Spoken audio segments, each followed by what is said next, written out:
ही नाटक बघून मला एक गोष्ट कळली, मतदार नाही मताचा अधिकार.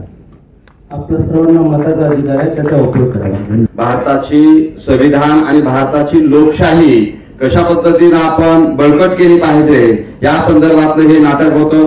उत्तम कलाकार आहेत आणि इतके यंग जनरेशन मध्ये राजकारण इतकं समजून घेतलेलं आहे आणि आपल्याला समजवलंय. आणि खरं म्हणजे संविधान हे जनतेसाठी आहे हे त्यांनी त्यांच्या कलाकृतीतून समजवलं. संविधानाची निर्मिती ते आताची परिस्थिती, हे संपूर्ण नाटक एक कंटिन्यूअस बघण्यासारखं आहे. एक पल भी मेरी निगाहें वहां से हटी नहीं है. मैंने ये समझा है कि इस मंच में जो देश को संदेश दिया है 140 करोड़ लोगों को, कि जितना आपके लिए पानी जरूरी है जीवन के लिए, जितना आपके जीवन के लिए खाना जरूरी है, उतना ही जरूरी आपके देश की राजनीति है. ये संदेश मुझे लगता है कि इस मंच ने दिया है. और हमारी सुस्ती और काहली की वजह से देश की हालत ठीक से नहीं हो पा रही है. इसलिए जो लोग इसमें इंटरेस्ट नहीं लेते हैं, मैं समझता हूं कि उनको इसका परिणाम उनको भुगतना ही पड़ता है.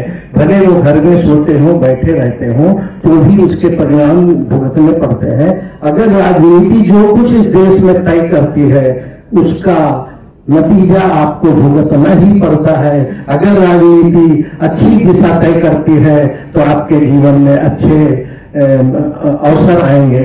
अगर राजनीति गलत दिशा तय करती है तो आपके लिए गलत अवसर आएंगे.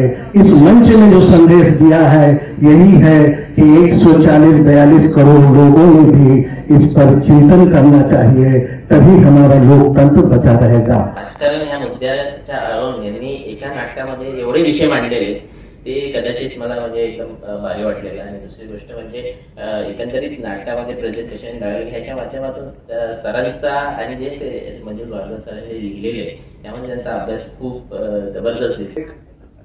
चांगला आविष्कार बघितला नाटकाचा.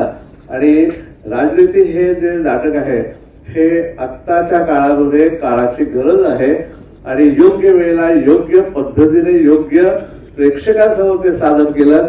स्वातंत्र्यपूर्व काळ, स्वातंत्र्योत्तर काळ आणि आतापर्यंतची करंट सिच्युएशन आहे याच्यावरती अतिशय मार्मिकपणे भाष्य केलेलं आहे.